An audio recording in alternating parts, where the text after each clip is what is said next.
So, I want to tell you a story. It's about me and my life as it is. My name is James Lewis Kennedy.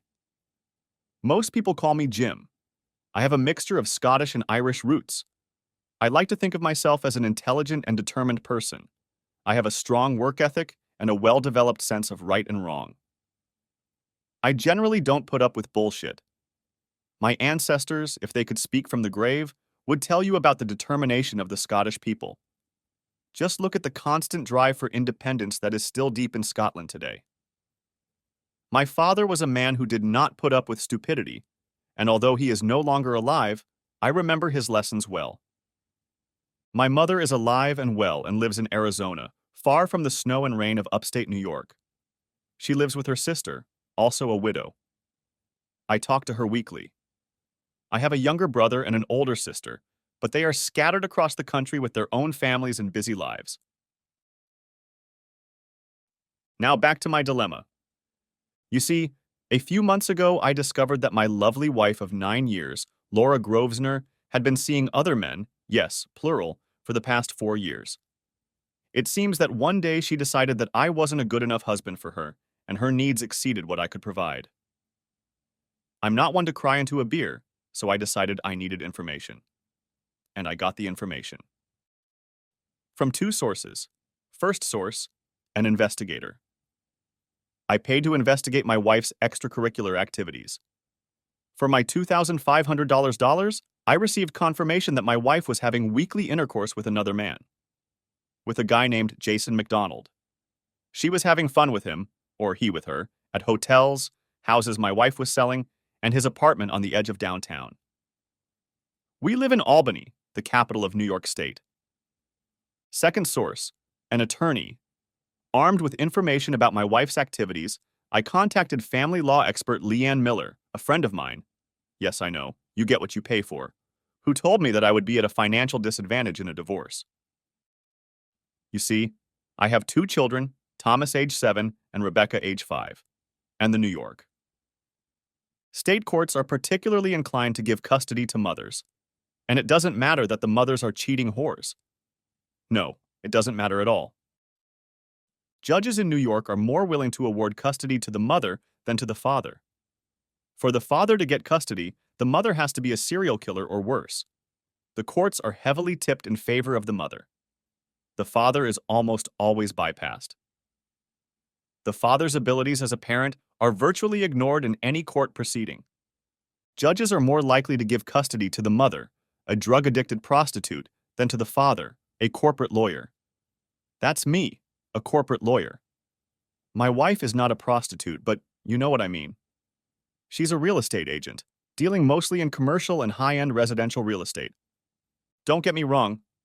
I believe that for the most part, mothers are wonderful people to raise children. But I also believe that fathers who love their children are also great at raising them. In my case, that includes my children too. So why shouldn't I be considered equally qualified to raise them? Not according to the New York State courts, no. To them, I'm automatically a deadbeat asshole. Bastards! And my lawyer managed to give me some particularly important advice. Do nothing. That's right, you heard me, do nothing. Because if I do anything to right the wrong of my wife's infidelity, I'll be the one who ends up getting screwed. I'll be screwed by the judge, screwed by New York State family law, and screwed by a court bent on infidelity. You see, popular opinion and historical precedent says that in a divorce, my wife will out me. She can cheat on her lover and be rewarded for it. So my highly trained and very experienced attorney, that friend, gave me some wise advice. Do nothing. Or better yet, do the same thing my wife does. But don't get caught. Because even if my wife's cheating is discovered, if she has proof of my infidelity, the court will have an extra reason to screw me. Oh my God. Where does that leave me? In the ass, that's where. So I walked out of the lawyer's office, went back to my own office, closed the door, and sulked for the rest of the day. How could this have happened? What had I done wrong? Why did she do this to me? The feeling of failure plunged me into a deep depression as the realization of the state of my marriage hit me like a tsunami wave. It rolled over me and made me feel like I was drowning. I know that sounds silly, but that's exactly how I felt. I ran the one statement my lawyer kept repeating over and over in my head: do nothing. But how could I do it? And for how long? And when would I realize it was time to call it a day? What would happen then? The uncertainty of it all made me physically sick. Everything inside me was churning with the realization that my marriage was a farce. My wife was taking advantage of me and willingly betraying me and our children. Her entertainment meant more to her than her marriage and her children. Am I making more of this than I need to?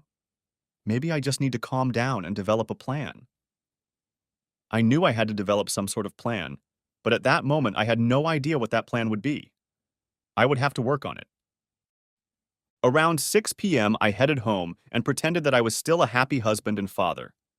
In fact, on the way home, I was determined that I would not do anything that would give away the fact that I knew my wife was a traitorous slut bitch. No, sir. I will pretend to be happy, happy, happy as hell. And then I'll do the same thing my wife did.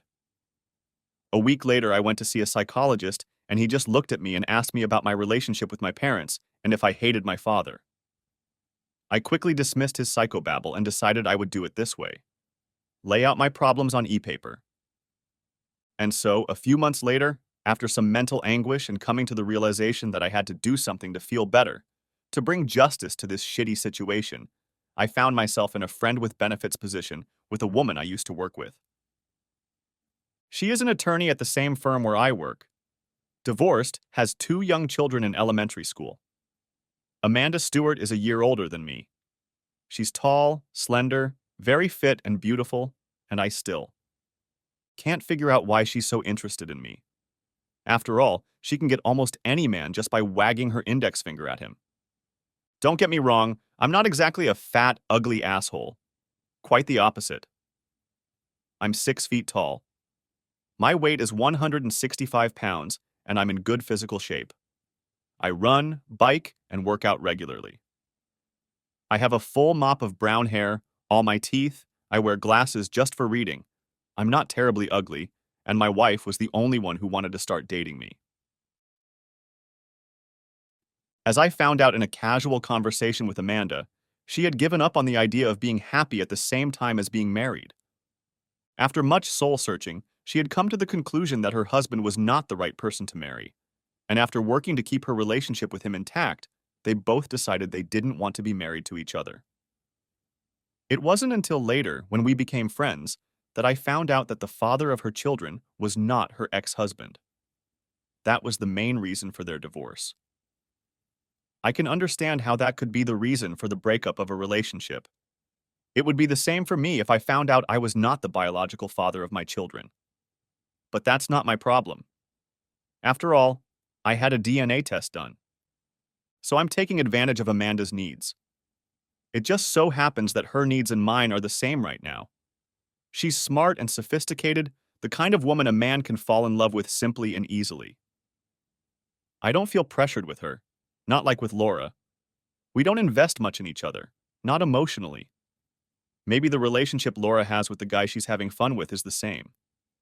But I'm getting ahead of myself. I figured that if Laura ever decided to give up her affair with her lover, I would do the same. But there was no indication that this was in her future. Periodic checks by my investigator confirmed that my dear wife was getting at least once a week from her lover, so I decided I needed to get STD tests to make sure she wasn't bringing home any unwanted germs. The tests, thankfully, have always been negative. Now I have a few things to explain.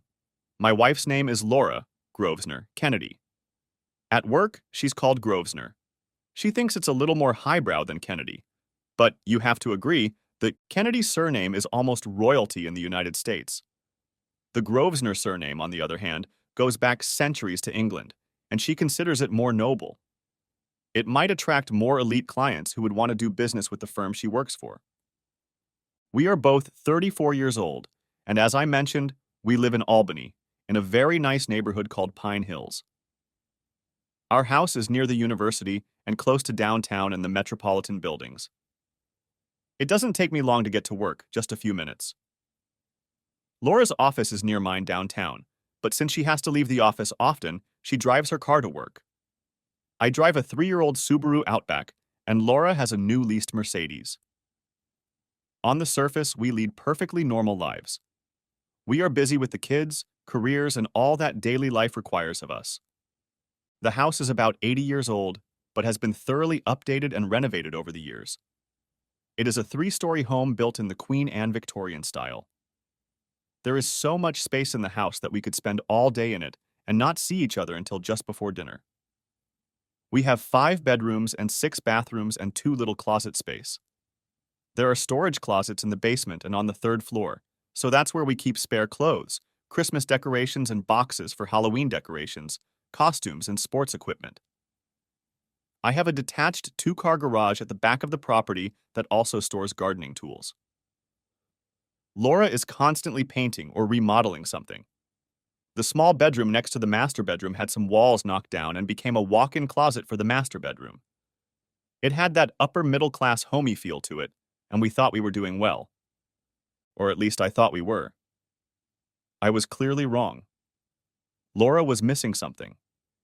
Some time ago, I started piecing together little things that one day added up to a suspicion that Laura was having an affair on the side. She was very good at hiding it. When she came home, it was almost impossible to see any outward signs that she had spent 2 hours after dinner having fun with her boyfriend. We made dinner for our family and talked about the day we had spent. We made plans and discussed the schedule for the next few days. It was all painfully routine and boring.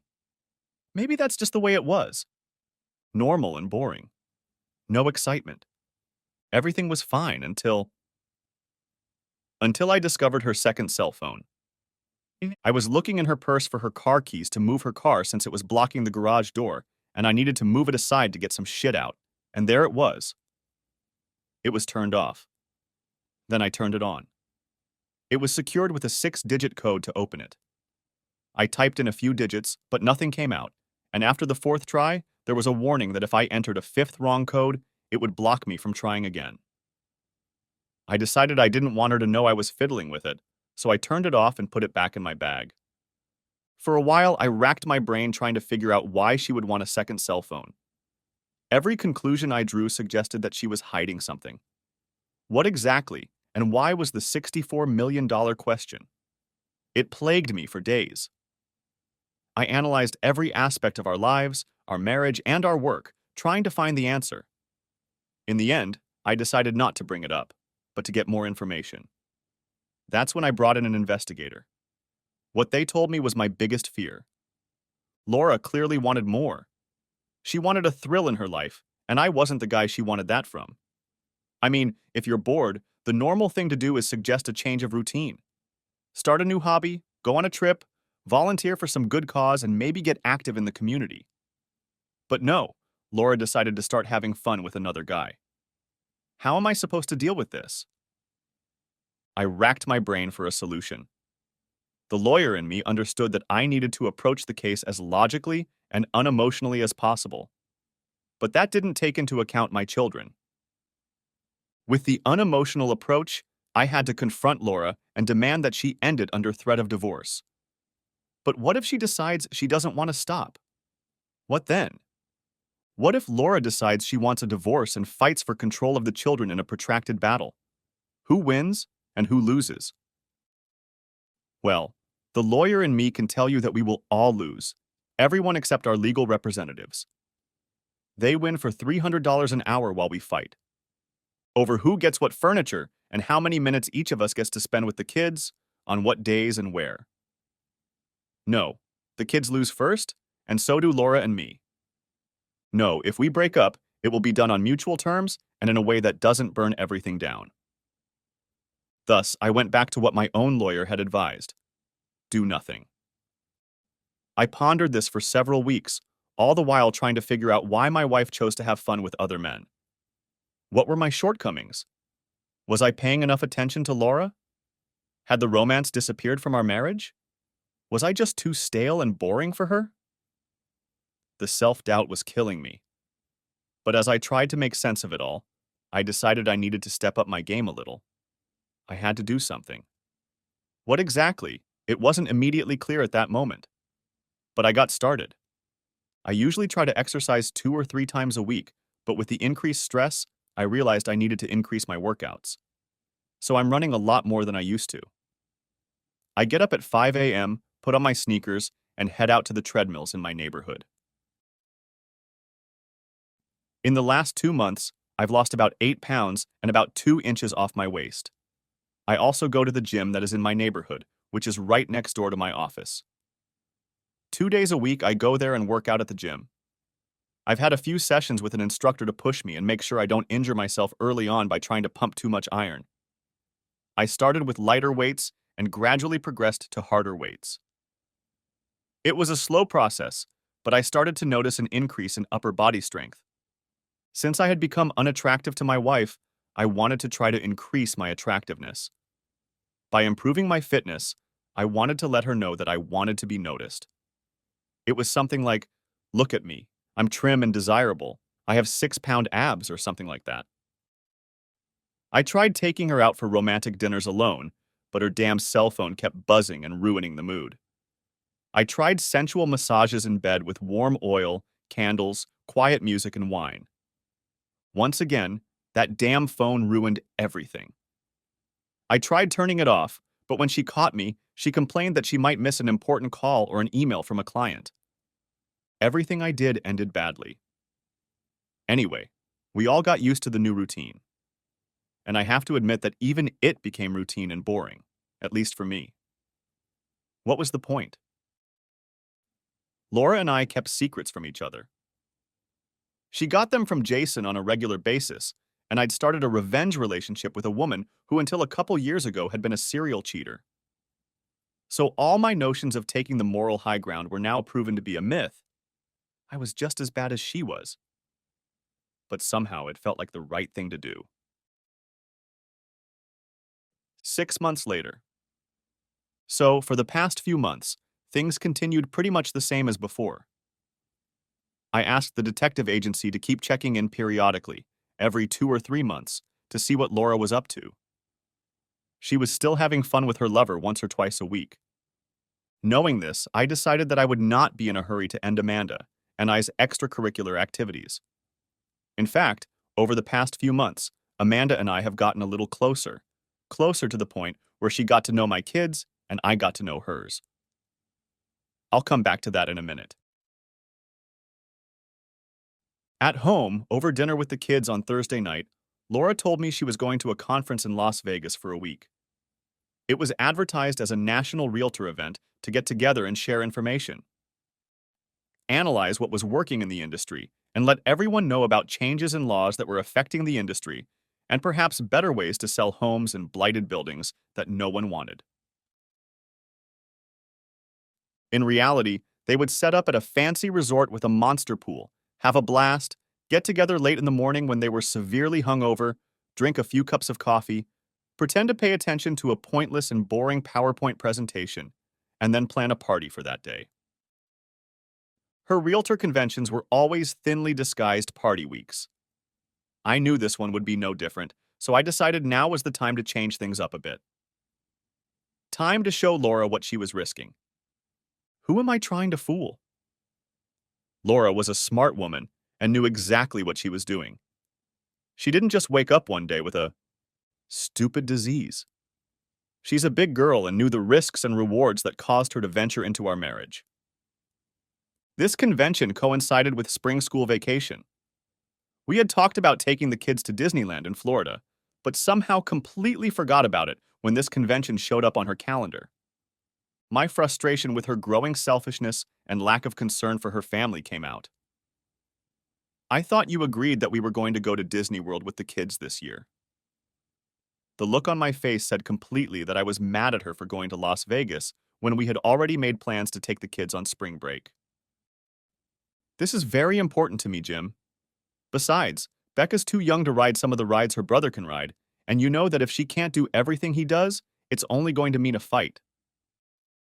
Wait, we can handle Becca if we explain it to her. She's a very smart kid and understands all about safety.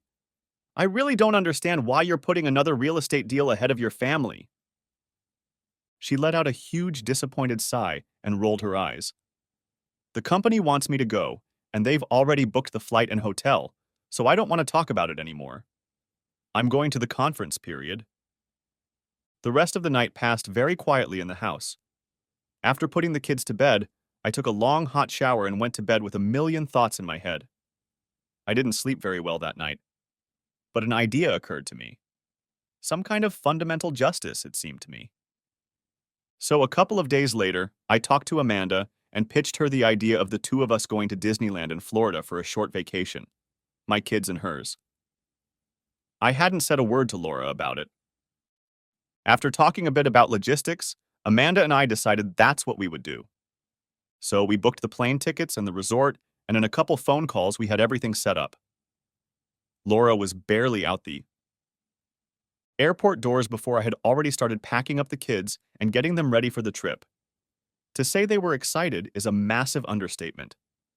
I told them that we would keep it a secret from Mom for now, and they smiled their beautiful baby smile and nodded in agreement.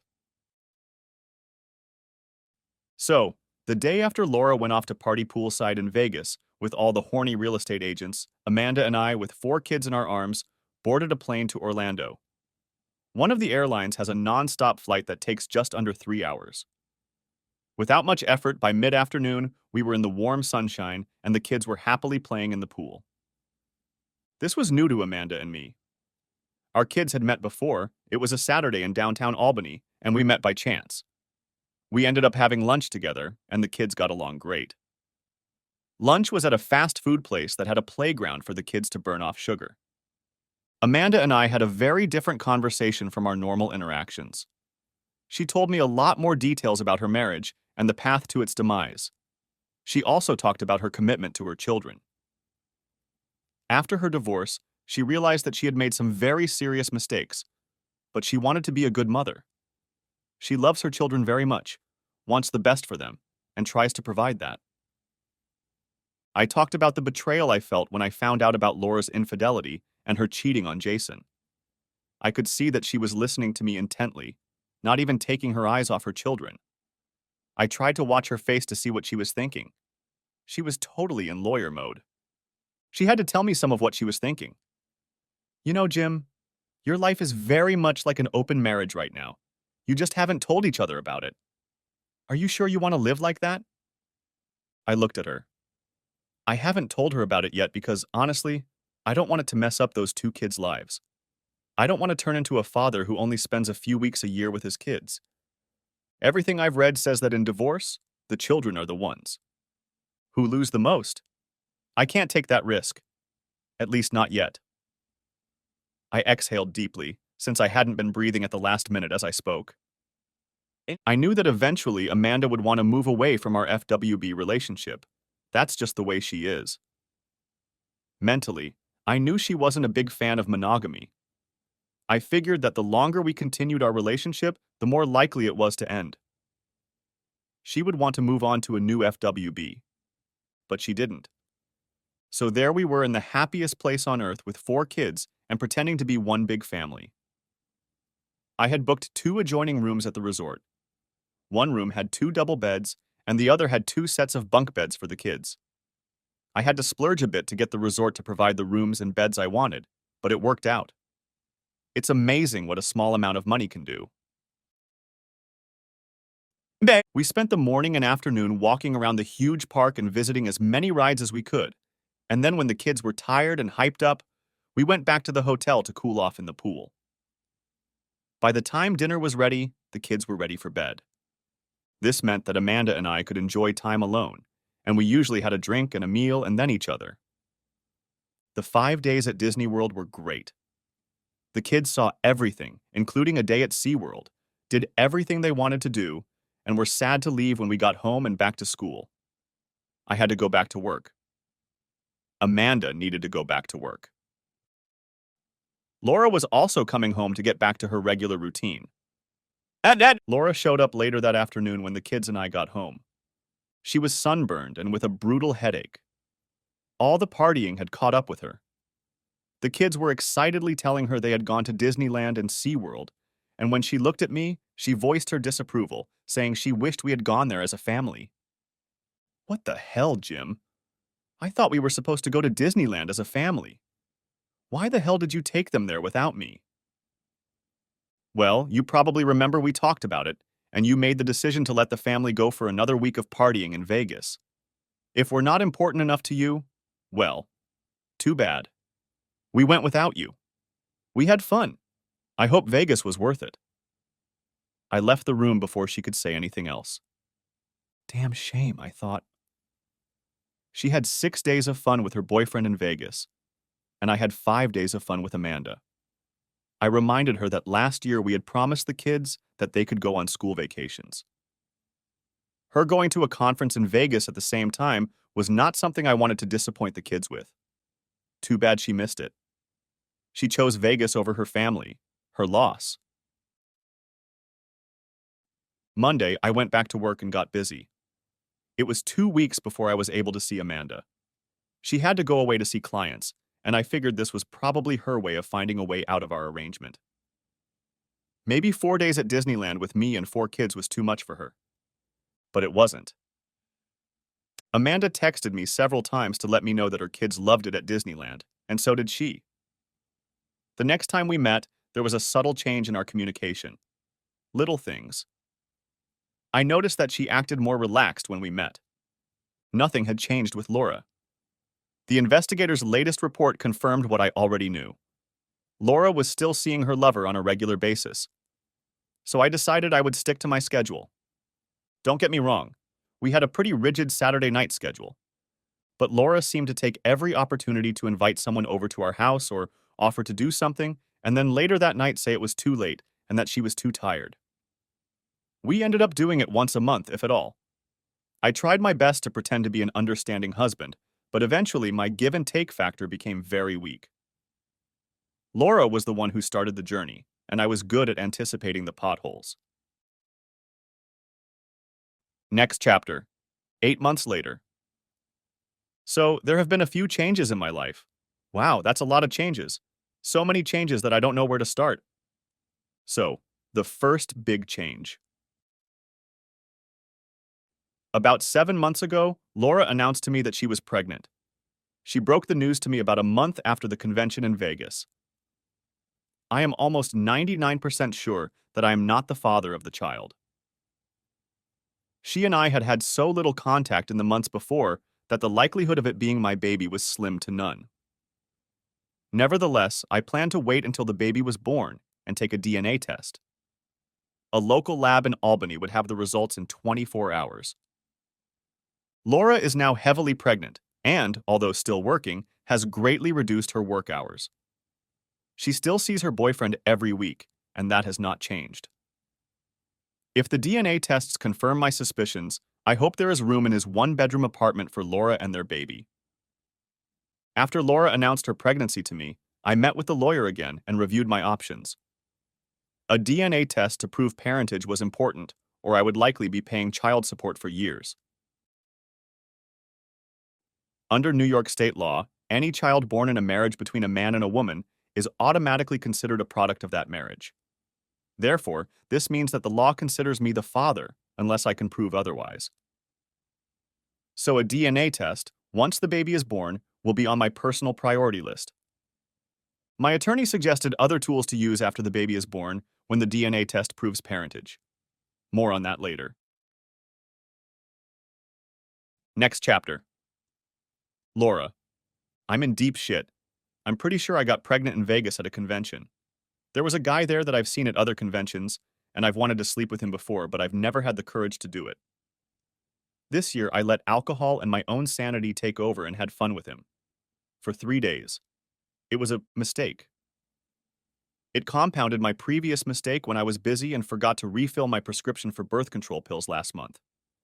I thought it would take me more than 3 months to get pregnant even without the pill. At least that's what the literature that came with my prescription says.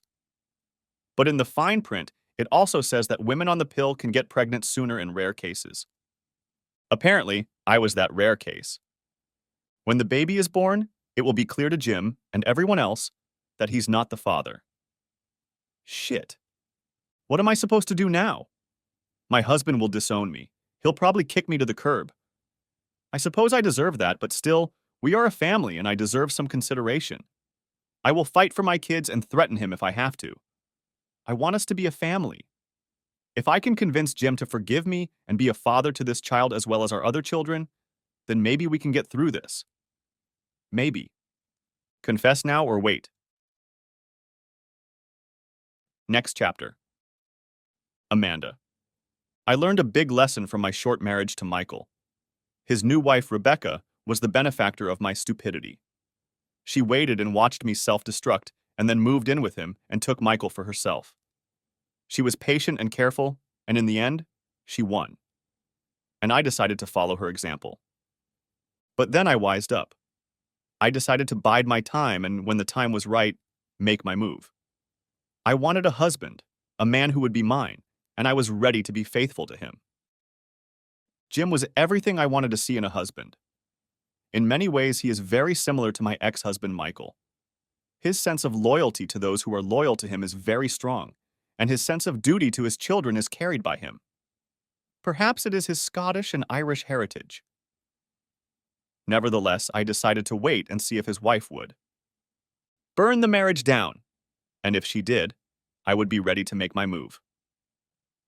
Well, the time has come. You can criticize me for my past, fair enough, but I have learned my lesson, and I do need a new life with a man I can be a wife to.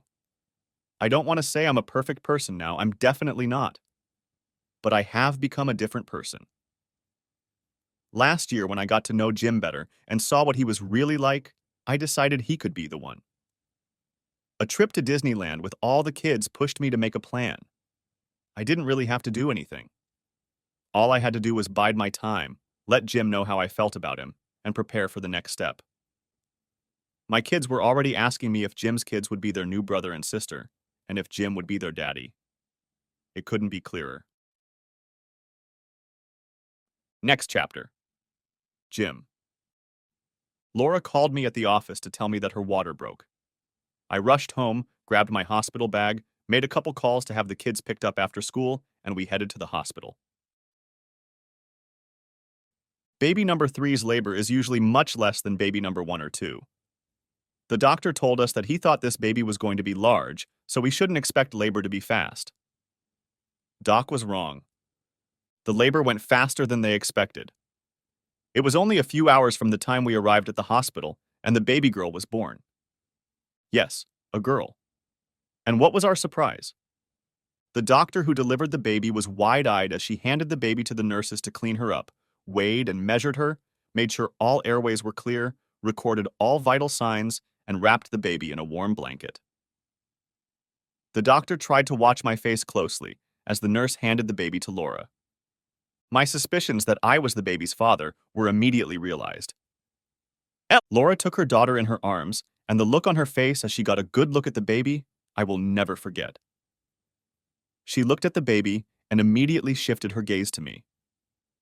I think the look on my face speaks for itself. My expression was blank. My mouth was tightly clamped shut, and now I was about to learn the truth. I heard Laura sigh, realizing that her promiscuity had been exposed. I turned and left the room. I heard Laura call my name, but I ignored her. I walked over to the nurse's station and asked for forms to fill out the birth certificate information. I filled out the form carefully, making sure I put in Laura's name and date of birth as well as all the other information. When I got to the father's information, I wrote an unknown and left it at that.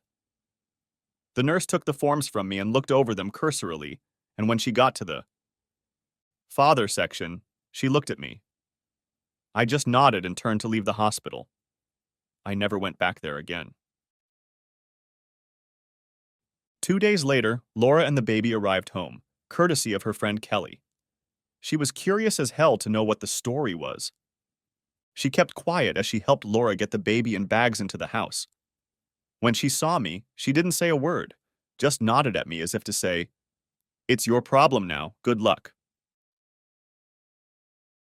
I left Laura alone for most of the day, and about the time the kids were due home from school, she found me in the home office and asked, "So, what do you want to tell the kids when they ask about the baby?" I exhaled. "You'll tell them whatever you want to tell them. Laura didn't know it, but I walked into the real estate office where she worked and talked to a coworker I knew she had gone to a convention in Vegas with. After a frank conversation between us, in which I practically accused her of having fun with her husband in Vegas, she reluctantly gave me the name of the man Laura spent most of her time with. Armed with that knowledge and warning her not to tell Laura what she had told me, or I would be easily predisposed to share any information with her husband about what they were doing in Vegas. And I know that's not very high on the scale of ethical concerns, but it was all I had at the time, and it seemed to work. Back to the first problem. What to tell the kids when they ask why their new sister has such dark skin? I began to think through a plan of action for me and my kids. Part of me wanted to publicly out Laura as a cheating slut, but I knew I didn't need to do that. She would do it on her own. Once her family and mine saw the baby, it would become abundantly clear that I was not the father. And then what? I called Mr. Glenn Duncan, a real estate agent in Houston. Duncan was well known in Houston. He was an NFL player. He spent most of his time in the NFL on the team's practice squad or on the bench. He actually spent very little time on the field, but to those around him, he could have been a Super Bowl winner if you heard him talk. For rookie football players, knees are the most important tool, and once you deny them, your career is over. Such was the case with Mr. Duncan. Duncan was a large man, over 6 feet tall and about 220 pounds. He was in good physical shape and looked great for the most part when dressed in an expensive suit. His picture on the agency's website showed him at his best, with a wide smile. He excelled in the real estate business and used his NFL background to impress clients and close deals. Now, he had a new deal to close that he didn't like. I called Mr. Duncan, and I can tell you that overall our conversation did not go well. When I asked him if he knew Laura Grosvenor, he played dumb and said he didn't know anyone by that name. He also couldn't remember if he had been to the convention in Vegas last year, and that he was very busy and had to leave. In parting, I told him that Laura would be contacting him about his newly born daughter and that I would be asking the court for a DNA test. There was dead silence on the phone. I also asked Mr. Duncan to confirm his home address and phone number so that the court order could be delivered. At this point, the phone line suddenly cut off. Gee. Mr. Duncan has Mrs. Duncan and 3 little Duncans at home. There's no telling how many more he has around the country. So, to summarize, I have a longtime cheating wife who got knocked up by her boyfriend at a convention and had a baby. My kids are somewhat puzzled that their new sister has much darker skin than they do, but in their childlike innocence, they don't give it a second thought. I'll have to explain it to them in a few weeks. In the meantime, I have to work with Laura. Our future together may be in doubt. Next chapter. Laura. Well, I'm certainly in over my head. I need to talk to Jim and see if we can work this out. He's usually a very reasonable man, and there's no reason why he can't be a father to this child as well. In time, he will be able to accept her as his own. I can call Glenn and let him know it's a girl. I talked to him after I found out I was pregnant, but he wanted nothing to do with me at all. He practically hung up on me and even suggested that if I tried to contact him, he might take some legal action to stop me. That's a beautiful what if. This man professed his love to me in Vegas. Jim has been avoiding me as much as possible since the baby was born. He is perfectly fine with our children, but refuses to touch the baby. When the baby cries, he just looks at me to do something. In fact, after he puts our older 2 to bed, he spends most of his time in his office. Jim has moved out of our bedroom. He moved his stuff into the closet in the spare bedroom on the 3rd floor and all his toiletries into the bathroom. He set up a crib in the master bedroom where I still sleep. I know that in a few weeks he will calm down and want to talk about it. I'm going back to the gym and getting rid of the remaining pregnancy weight. Jim is spending more time out of the house with the kids. He says they take a lot of walks in the park. The kids come home and want to tell me about what they've seen and done. I am here most of the day and night taking care of the baby. I need a shower. Next chapter. Amanda. In my marriage to Michael, I learned an important lesson. Just when you think you've won, you lose. Michael's new wife, Rebecca, was patient and waited for me to screw up. And when I did screw up and failed to fully realize it and take action, she took action. That's why she is married to a wonderful man and has 2 children with him. They live somewhere in Scotland, in the Highlands, I think by the ocean. They love country life and live on a fairly large property with an old house that they are slowly renovating. So, without remorse, I waited for Laura to screw up, and she did, and screwed up big time. It was time for me to start my game for the man I wanted. I had learned to keep my feet together with other men, except for the one man I wanted, Jim. I knew he was first and foremost a good man, a good father, and wanted to be a good husband. It was a shame that the woman he married had cheated on him over the years. It was easy for me to spot the signs of her infidelity because I have made the same mistakes many times. The fathers of my children were my 2 lovers, not my husband. Therefore, Michael was now the husband of another woman. I would not make the same mistake again. I tried to be not only emotionally close to Jim, but physically close to him when we were dating. At work, I would stop by his office when I had time and talk to him, and we began to meet more often at lunch. There were rumors going around the firm. The attorneys and staff knew that Laura was having an affair and had a daughter who was not Jim's. Everyone was quietly discussing when the divorce would take place. Every time Jim left the office for personal business, those who worked with him looked at him, wanting to find out what was going on. Could this day have come? Could the end of his marriage be near? His personal attorney's office was only a few blocks away, so it was the norm for him to walk back and forth. It gave him time to think and de-stress. He made a habit of texting me when he was going to a meeting. I was always waiting to see what would happen next. I knew Laura's end was getting closer. Next chapter. Jim. So here's the deal. I've been puzzling over the great question for days now. What the hell do I do with a wife who had a child with another man? A wife who's been unfaithful to me for years, and now she's also wiping my nose, and very publicly at that. My brain was screaming at me to get some boxes, fill them with all her shit, and throw them with her and her baby to the curb. While that would have been the most acceptable solution, I realized it wasn't realistic, considering the kids would be asking questions, and I didn't want to be the one who had to give the answers yet. Besides, I'm not exactly a heartless bastard. Well, I want to be. But I had to do something. I had a pretty good idea of what, but I also knew it would be painful for my whole family. Laura's father quietly told me to do what I thought was right, whatever I decided. He couldn't believe his daughter was that stupid.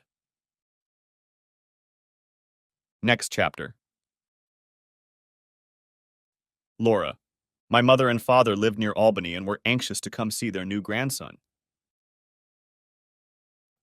When they walked into the bedroom and saw the baby in the crib, my mother and father were surprised. That would be an understatement.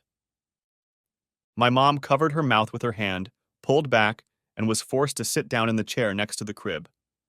My father just looked at me, shook his head in disgust, and left the room. Dad went downstairs, walked over to the liquor cabinet, poured himself 2 fingers of whiskey, and sat down at the dining room table to drink it. He didn't move when Mom and I came downstairs a few minutes later. I held the baby girl in my arms, preparing to breastfeed her. Mom looked at Dad, and he poured her a drink and held it out to her across the table. She took a big sip, and then they both looked at me. I decided it was best to tell the truth, but maybe not the whole truth. It might be too hard for them to hear tonight. So, I admitted that I had sex last year in Vegas. My dad said, almost mumbling, "Not. Everything that happens in Vegas stays in Vegas." While that was true, it wasn't necessary. My mom went straight to the obvious question. "What are you and Jim going to do now?" I exhaled before answering. "I don't know." My mom looked at the table and asked, "Are you leaving him?" I threw my head up. "No." She continued, "Is he kicking you out?" Since the baby was born, We haven't said more than a few words to each other. He spends as much time with the kids outside the house as he can. He moved into the spare bedroom, the same one I was going to use for the baby. That's why the crib is in the master bedroom. Mom shook her head. Dad just stared at the table. Both of them weren't even breathing. Mom summed up her thoughts. God, how could you be so stupid? I thought we raised you better than that. Her comment was an affirmation, not a question. I sat there without saying a word. My mother had put the question squarely on the table. Would Jim make me leave? I hoped he would listen to reason and be a father to this little girl. But I knew that every time he looked at her, he would be reminded of my infidelity. That I had cheated on him was pretty obvious. We didn't talk about it at all. He avoided me at every opportunity. And I couldn't blame him. What man would want to be reminded that his wife was pregnant by another man? And then there was the product of that affair. Not that I had a long-term affair with Glenn. He was well known in the business. He was a very pleasant guy to talk to, always able to compliment women. This time I drank too much and ended up in his hotel room the first night of the conference. We spent the next few days together, and it was wonderful. All the usual household chores. Work, kids, husband were forgotten, and I just enjoyed the attention he gave me. At the end of the conference, I returned home, barely able to keep up. I knew I had to clean up before the flight, and then get ready to meet Jim and the kids. When I got home, the kids quickly told me that they had just gotten back from Disneyland in Florida. I told Jim that Disneyland was something I wanted to do with my family. He looked at me and said, "You should be there," and walked away. I didn't know what the hell to do. I had a massive hangover, and I couldn't take a shower to wash away the realization that I might have screwed up big time in Vegas. With Glenn, I'd overreacted. The alcohol had done its job. The rest of my brain, the one that knows I have kids and a husband, was marinated in martinis. I realized that I had spent at least 4 days having fun with Glenn. He's a very smug guy. When I got home, I realized that I needed to have fun with Jim as soon as possible. I thought it would help bridge the gap between us, a gap that had been growing for some time. Maybe he knew about Jason too. And then I know that Jim and I hadn't been very close to each other lately, and it was affecting our family life. At the time, I thought that spending more time with Jim and the kids was something that should be a priority. A few weeks later, my period disappeared, and I started experiencing morning sickness. I realized I was pregnant and decided something had to be done. I should have had an abortion. But I didn't. I quietly prayed, "Please, God, let this baby be Jim." But it wasn't. Next chapter. Jim. To answer the obvious question of, what the hell am I supposed to do? I decided that seeing a lawyer would help me better understand the problems I was facing. You see, my brain was completely convinced that divorcing Laura was my only option. That is, it would be very difficult for me to be the father of her child when it was clear to everyone who saw us that she was pregnant by another man. A biracial child from 2 very white parents is somewhat obvious. At first, I thought the father might be Jason, a guy she regularly partied with. Obviously, it wasn't him. She had been unfaithful to him as well. I had to laugh about it. I know what you're thinking. This is the 21st century, and my attitude is extremely racist. It has nothing to do with race. It has to do with the fact that my wife got pregnant by another man. The child is innocent in all of this. The child has no choice of parents. His mother and father are who they are. The fact that the mother is white and the father is black is not the issue. The issue is that my wife had a child with another man. I think it's very simple. My attorney asked if I did a DNA test. I did it and passed on the results.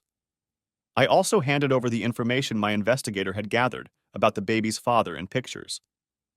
We then had a heart-to-heart talk about New York State family law and what it meant to me, especially now that Laura so obviously had a relationship with another man while we were married. I told Leanne that my first priority was my 2 children. I wanted full custody of them and was willing to go nuclear to accomplish this. I was prepared to declare that Laura was an unfit mother, use all the evidence my investigator had gathered, and therefore custody should be mine. I was wealthy enough that I could afford to fight if necessary and hire a part-time nanny to watch the child after school. There were several precedents in court that allowed for this. I would retain ownership of the house and would be happy to pay Laura half of its value. The children and I would stay in the house as it provided them with a high degree of stability and allowed them to go to the same school. The youngest was already in school, which meant that the main issue was after-school babysitting. I was fine with that. I didn't even touch the issue of child support from Laura. All I wanted was for her to pack up her things, the baby, and move out.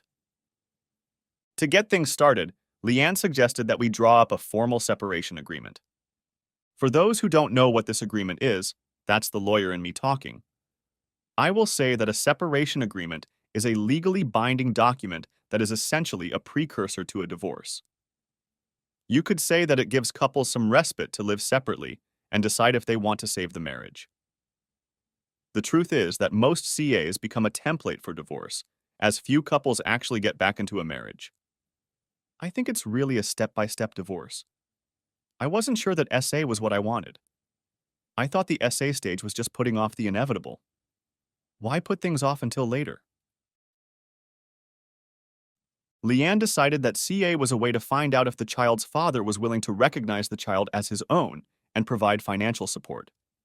Also, California was a way to evict Laura from the house and give me and the kids a chance to see how we would live on our own. I would love to allow Laura free visits with them.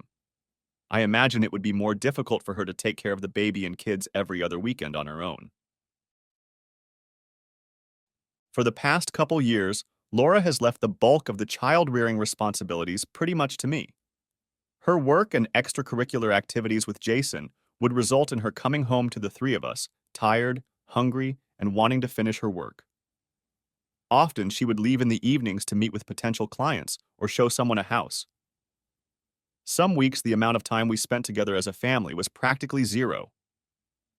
As time went on, I got busy with the children. They became less dependent on their mother, and we all began to move on with our lives. After the baby was born, Laura and I hardly spoke to each other.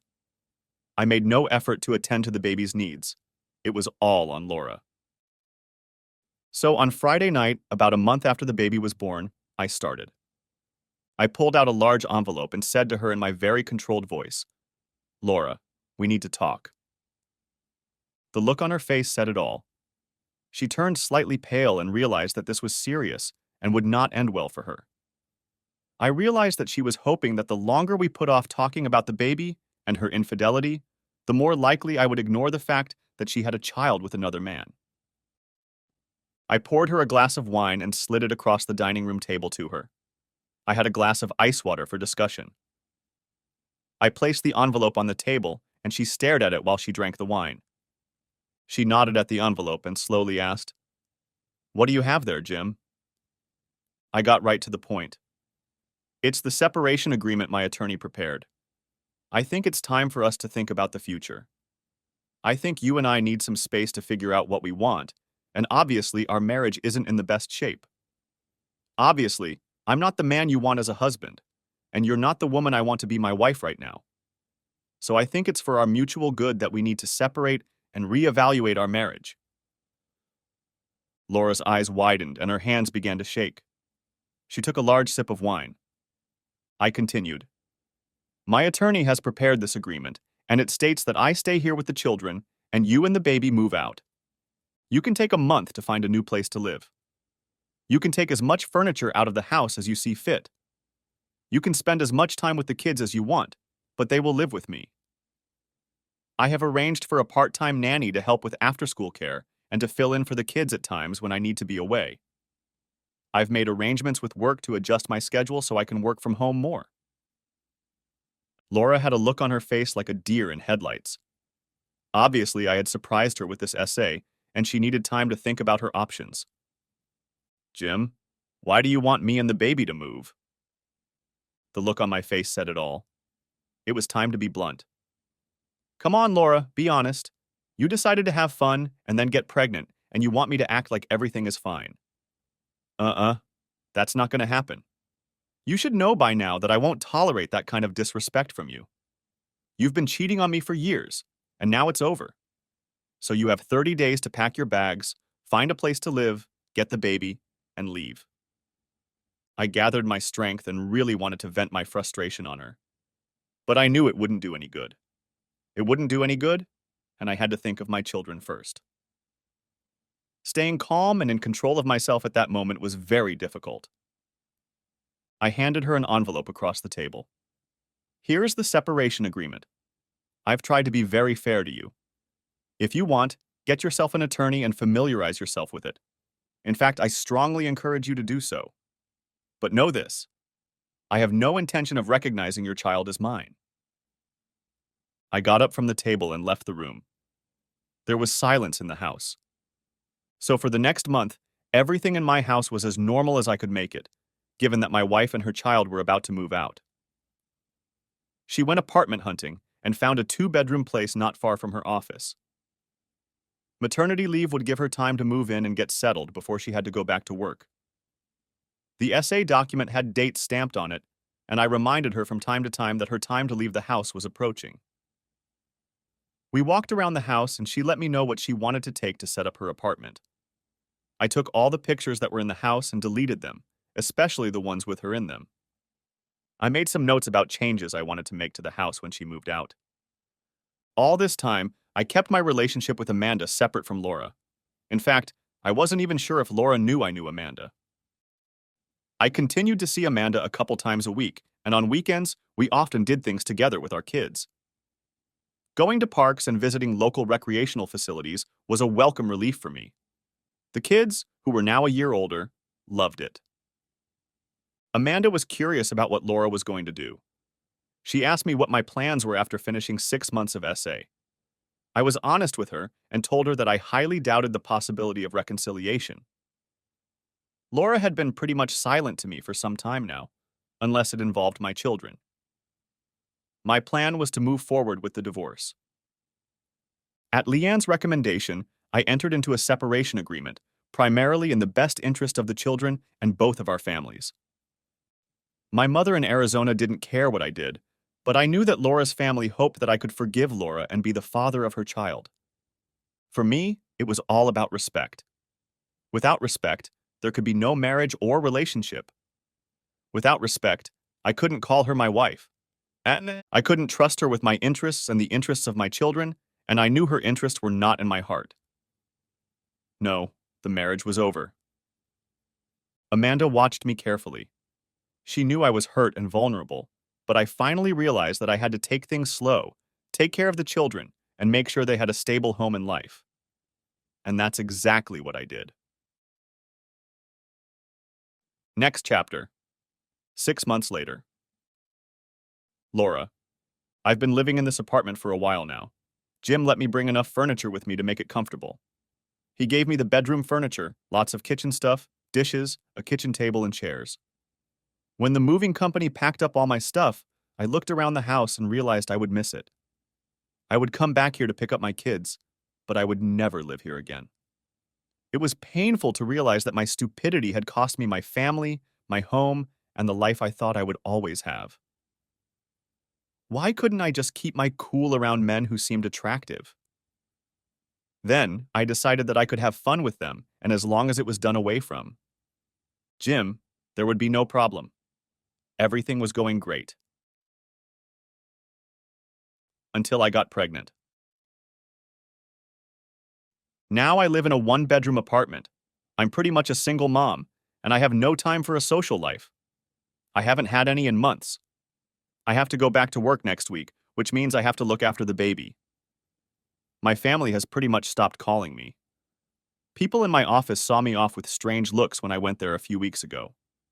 I haven't been able to shed the post-pregnancy pounds as quickly as I'd like, and money is tight. I had to give up my leased Mercedes, and now I have a Volkswagen. I noticed that Jim still drives his Subaru. Some things don't change. He is the stable rock that I have become accustomed to. I expect to get my divorce papers delivered soon. The separation agreement expires in a couple weeks, and as far as I can tell, Jim has no intention of forgiving me or reconciling. I tried to talk to him about it the last time I saw him when he was picking up the kids for the weekend, but he just looked at me, turned, and walked away. I understand what he means about respect. I'm just realizing it a little late. Next chapter. Amanda. Well, it's time to take action. The man I want is now divorced from his ex-wife and is easily adjusting to single parenthood. Jim is so organized that he manages to keep up with the kids, work, home, and even a social life. His social life consists mostly of me and my kids, and that suits me just fine. We spend a lot more time together and do things almost as a family. My kids and I started spending more time at Jim's house, even sometimes staying at his house on the weekends. I realized that I wasted my time with Michael, and I don't want to make the same mistake with Jim. Michael was a good man and would have been a great father to my children. It's too bad he didn't become their father. My sense of self-worth was so great that it overrode common sense, and I decided I could have my cake and eat it too. So I had ongoing relationships with several different men, and then the big thing happened. I got pregnant, and twice. When Michael found out and confronted me about it, I blanched and refused to talk to him. He walked away and said that if and when I was ready to tell him the truth, I should call him. I was so ashamed of myself for not calling, and he stopped waiting. Eventually, when I found the courage to talk to him, he had already left and found a woman who loved him, and only him. I was so stupid. I wouldn't make that mistake again. Now the man I wanted was free and could be mine, and I could be his. But then a new complication arose. Next chapter. Jim. So now I'm divorced. I'm a single father with 2 growing children. I'm a lawyer specializing in business and tax law. It's boring as shit, but it pays really well. I work from home part of the time so I can be with my kids to do all the important day-to-day stuff. I get home from work around 4:30 so I have time to make dinner, help with homework, and many other things they do. Laura is seeing the kids less and less often. She has gone back to work, and since she has to be the mother of a newborn, she has little time to see the other children. I remind her that the kids miss her and that she has to make time for them. But with her schedule as a real estate agent and weekend home opening events, that means she spends less and less time with them. There's not much I can do about that. So I plan a lot of outdoor activities. Amanda and her kids are often with us, and if you didn't know better, you would think we were one big happy family. And then everything changed. Next chapter. Amanda. All the signs and symptoms are there. This morning, my usual cup of coffee that I start the day with didn't want to down. Damn. My head was in the toilet when breakfast suddenly appeared. I washed my face and freshened up, then got the kids ready for school. On my way to the office, I stopped by the neighborhood pharmacy and bought a test kit. You know the one. Part of my brain was saying, damn, damn, damn, damn, as I knew what it meant. Nervous, I put the test in my briefcase and headed to work. All day, all I could think about was getting home and peeing on the thing. When I got home, I waited until the kids had gone to bed. Then I went into the bathroom and closed the door. I don't know why I closed the door, since my bathroom is adjacent to the master bedroom. But I closed it anyway. Inhaling and exhaling, I took it out of the package and got ready to pee. I put it under the jet and then set it aside for it to do its testing trick. I cleaned myself up and went downstairs to the kitchen. Why? I don't know. I was nervous. If the test showed what I thought it would be a very important step in my and Jim's relationship. It would be the make or break moment. I went back into the bathroom and with trembling hands picked up the small piece of white plastic. Oh my God. Next chapter. Laura. I thought about trying to talk to Jim and convince him to come back to my bed, but he won't talk to me. What am I supposed to do? Jason, the steady lover I broke up with a few months ago. I heard he's dating a graduate student and it's serious. She should watch her back. Between the baby and work, I have no free time for a social life. I don't like going to clubs with my work friends because it's impossible to know who you'll meet there. I mean, really, what can I do? So I decided that my husband would be a solid option. I mean, I still love this man. He's the father of my two children, and I know deep down he cares about me. I decided that I had nothing to lose by trying to talk to Jim. I needed to plan this carefully. I needed our meeting to take place in a neutral place, and I needed to make sure I didn't have a child with me. So I decided to take him out to dinner at a restaurant I knew he liked. There is a restaurant downtown called the Beer Barn. The name is a little misleading. It's a very classy yet casual place with a good menu of the kind of food Jim likes and a staggeringly long list of beers. I know he really likes the place, so I decided to suggest he meet there. I called him and suggested we meet. Surprisingly, he agreed. Since Emma was born, we had hardly exchanged a few words with each other. So I had to be very careful about this important meeting. It was a last-ditch effort to save a broken marriage. The paperwork was complete, but I believed we still had a chance. As long as we still have children, we still have a chance. And I still need one. Next chapter. Jim. I was torn between going or not going to see Laura. At the end of my internal debate, I decided I had to get over my frustration and talk to her. The kids were my first concern, and this attempt by her to talk to me could be related to something she needed to tell me. And while she could have easily relayed her concerns about the children through her attorney or even called me, I believe we could have been adults and talked face to face. So I decided to meet her at the beer barn. But I figured I'd bring some helpers with me. Next chapter. Laura. When I got to the beer barn, I saw that Jim was already there. There was another woman with him.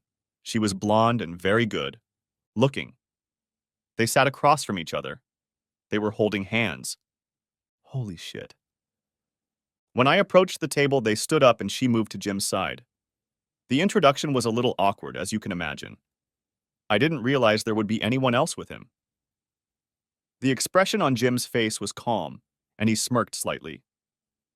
I realized that my plan to convince him to come back to my bed and for me and the baby to move in with him and the kids had failed.